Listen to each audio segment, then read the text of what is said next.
Hello and welcome everyone.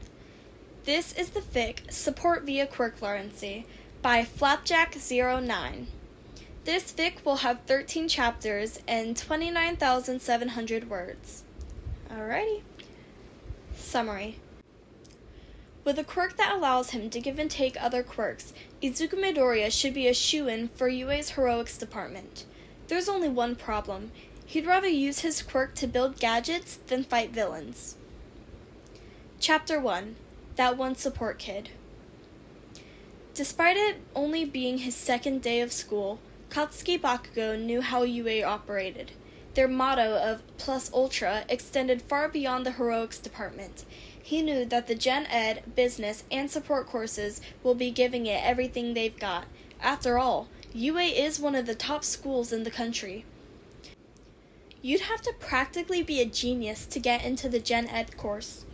He was well aware that if any of the support course students were as crazy dedicated as the one he knew, anyone who stepped in there would be in for a rough time.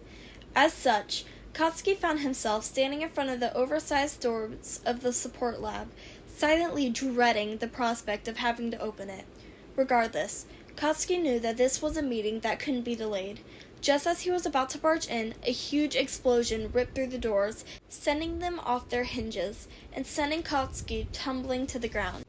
Katsuki didn't need to look up to identify the extra weight that had landed on his chest, so instead, he just shoved the green-haired boy off his body as he dusted himself off while stumbling to his feet. "Deku, what the hell?" Katsuki shouted at the freckled boy, still lying on the floor. "Sorry, Kachan," replied Izuku Midoriya as he got up. "One of our tests kinda got out of hand." "Whatever, I'm here to get my fucking quirk back." Katsuki practically felt a wave of anxiety that washed over Izuku's face. "Right, your quirk." Katsuki clenched Izuku's shoulder tight as his own face lit up with a smile of murderous intent. "Deku, what did you do with my quirk?" I just lent it to someone in the lab." Katsuki's grip on Izuku's shoulder tightened. "Fucking who?" "Fucking me," responded a pink-haired girl as she strutted out of the door. Or, at least what was left of it. "Who the fuck are you?" Katsuki asked the girl. "I'm Mei Hatsume, future CEO of Hatsume's Industries. And you are?" "Katsuki Bakugo, the guy whose quirk you're fucking around with." "Right, already forgot your name," said Hatsume with all the confidence in the world. Katsuki turned to Izuku, his angry scowl only deepening. "Why the fuck did you give this idiot my quirk?" "She's not an idiot," Izuku responded firmly. "And I gave her your quirk because her projects already caused a bunch of explosions in the lab. And I convinced him it would be way more efficient to cut out the middleman," Izuku interjected. "That's just good business practice." "Just give it back to me already. I got heroics class today," Katsuki sneered. Okay, Izuku complied. He reached out to Mei, then mimed his hands to make it look like he was yanking an invisible rope. Then, turning to Katsuki, he threw an invisible basketball at the boy's chest. Katsuki responded by holding out his hand and activating his recently returned quirk, tiny explosions popping in his palms. "Since you're here, Kachan, why don't I show you your support items a little early? I made a few tweaks and changes I'm sure you'll love," Izuku requested. "Fine," Katsuki grunted. He shoved his hands in his pockets and followed Izuku and Mei into their support lab. "So, Izuku, how do you know Mr. Splody?" Mei asked as the trio made their way down the support lab. "Hey, Cross Eyes, I have a name, you know," Katsuki yelled in annoyance. "And so do I," Mei responded cheekily. Izuku started talking before Mei and Katsuki's argument could heat up. "Me and Kachan went to the same school together. He tried to bully me." Mei's eyes widened in response. "He what?" "Emphasis on tried," Izuku said with a chuckle. "He always threatened people with his explosions, so every time he tried to pick on me, I would just take his quirk. Then his cronies would try and pick on me. I would just take their quirks. And then the teachers got involved. I would just take their quirks. And then the teacher got involved, and you can see where it went from there. Taking quirks is a good way to solve most problems. Katsuki groaned. God, you're a fucking evil child. Yeah, it took Mom a long time to force that habit out of me. Still don't know why you're here out of all places. You said it yourself. Taking quirks solves most problems, so why are you stuffed up in a stupid lab all day making dumb support items? Dumb like your gauntlets? May snarked. You know what I fucking mean, Katsuki yelled. Come on, Kachan. We'd have this conversation millions of times, Izuku said. You may not think it, but my quirk is much better suited for support than heroics. Anyone can read about a quirk, but I can design suits and items based on the feel of a quirk. That's the kind of information you don't get after 1,000 years of experience. But who knows?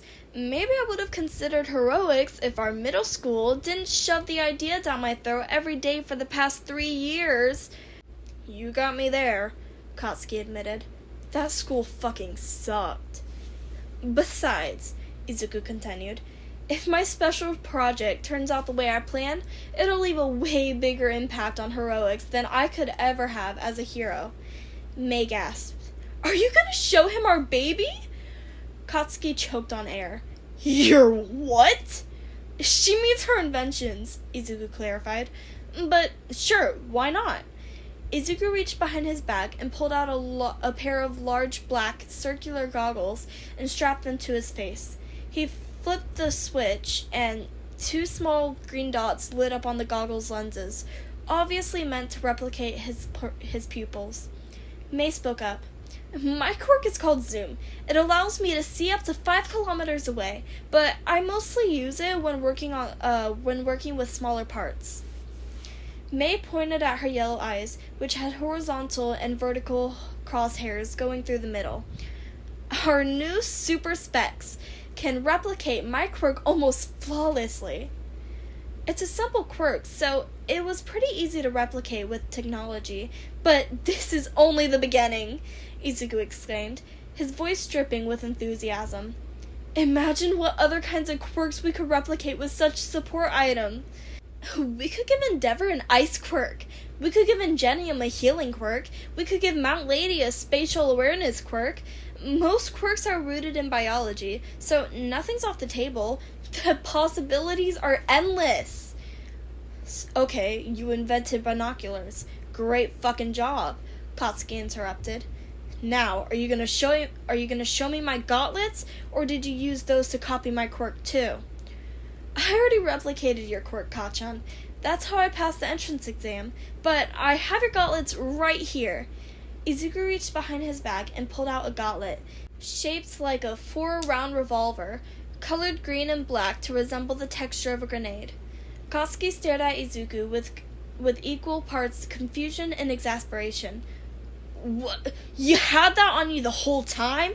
I didn't have to follow you into the lab and listen to your shitty sales pitch. Yeah, you did, May replied, looking as smug could be. Katsuki snatched the gauntlet out of Izuku's hands and examined it. How the hell did you do this? Why'd you split it up?